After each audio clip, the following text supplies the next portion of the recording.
Bismillahirrahmanirrahim. Kemudian yang ke-14, jangan membenturkan hawa nafsu untuk berutang.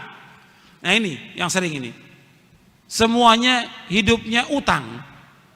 Ya, akhirnya dia menjadi tukang utang. Nggak boleh dalam Islam seperti itu. Utang boleh dalam Islam. Utang. Ayat yang terpanjang dalam Al-Quran, dalam surah Al-Baqarah, ayat tentang utang. Boleh. Tapi jangan turunkan hawa nafsu untuk utang. Kalau kita mampu, kita beli. Kalau enggak, kita sabar. Kalau kita mampu. Ini enggak semuanya utang. Semuanya. Sepeda utang. Perabot rumah tangga utang. Bajunya utang. Baju utang. Kerudung utang. Semuanya utang. Enggak boleh. Susah nanti hidupnya dia. Dan kesian juga kalau dia meninggalkan hutang buat istri dan anaknya. Dia mampu, dia beli, enggak sabar dia. Sabar. Udah hidup dengan apa yang ada. Dengan apa yang ada. Itu para sahabat demikian. Para sahabat hidupnya nikmat mereka. Mereka terus ibadah kepada Allah, mereka kerja, mereka usaha, mereka dagang, mereka mencari nafkah. Mereka enggak mempertukarkan hawa nafsu untuk berutang. Kalau betul-betul terpaksa baru mereka utang. Tapi mereka tepat janjinya. Enggak seperti sekarang. Waktunya bayar utang, afwan ya akhi. Afwan.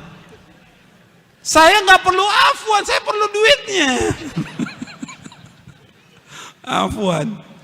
Bulan depan afwan lagi. Saya nggak mau dibayar dengan afwan, saya mau dibayar pakai uang. Antum pinjam uang kan sama saya, bayar dengan uang, bukan dengan afwan. Banyak yang seperti itu. Makanya ini masalah utang masalah besar. Dan ingat, Nabi tidak mau menyolatkan orang yang punya utang 2 dinar. Nabi nggak mau solatkan. Dan utang ini akan ditutup sampai hari kiamat. Semua orang yang mati syahid dosanya diampuni kecuali utang, kata Nabi. Yughfaru lisyahidi kullu dzanbin illa dain. Diampunkan semua dosa orang yang mati syahid kecuali utang. Utangnya tetap akan dituntut sampai hari kiamat. Maka jangan gampang-gampang untuk berutang. Nabi tidak mau solatkan orang yang berutang 2 dinar. Nggak mau Nabi solatkan. Jadi ingat itu, ajarkan istri kita, anak kita jangan gampang-gampang utang. Dan orang kalau sudah berutang, kalau berbicara mesti bohong. Kalau berjanji mesti menyalahi janji. Ini sabda Nabi. Orang kalau sudah berutang, kalau ngomong mesti bohong. Dusta. Kalau berjanji menyalahi janji. Kata Nabi, ketika Nabi kalau sholat itu di akhir tasyahud, Nabi selalu baca di akhir tasyahud. Antum ingat tuh doanya. Allahumma inni a'udzubika min adzabi jahannam wa min adzabil qabr wa min fitnatil mahya wal mamat wa min syarri fitnatil masiihid dajjal. Allahumma inni a'udzubika minal ma'thami wal maghrami. Yang terakhir ini, Allahumma inni a'udzubika minal ma'thami wal maghrami. Ya Allah, aku berlindung kepada Engkau dari dosa dan utang. Aisyah bertanya, Rasulullah, kenapa engkau banyak berdoa kepada Allah berlindung dari dosa dan utang? Apa kata Nabi? Innar rajula idza gharima hadatsa fakadzaba wa wa'ada fa akhlafa. Sesungguhnya apabila seorang itu dia utang, maka dia berbicara mesti dusta, mesti bohong. Kalau berjanji mesti dia menyalahi janji. Dan ini kenyataan. Dan ini tanpa kecuali yang seperti ini. Yang orang awamnya, yang penuntut ilmunya, yang ustadznya. Ini nggak benar yang seperti ini. Harus diperbaiki lagi. Akhlaknya diperbaiki lagi. Gitu. Kalau utang harus bayar. Kalau kita sudah janji sepekan, sebulan, 2 bulan bayar.